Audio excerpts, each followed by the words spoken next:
Happy na naman.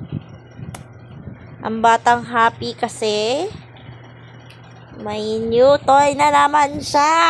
Yawa! Puro toy na anak. Aray ko. Oh.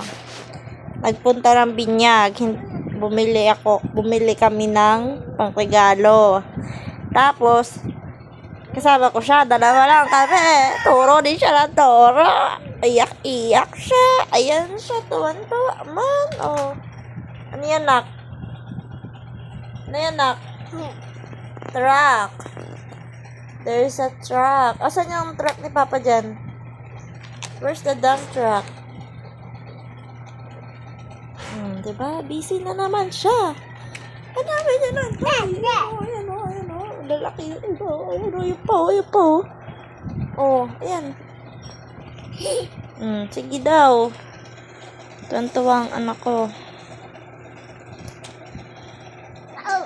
Kapag may new toy siya, ipitsera mo na yung ibang toy niya. Hindi mo na niya gagamitin. Pag pinagsawaan niya na yan, yung bus na lang niya. Happy, nak? Nanggigigilan?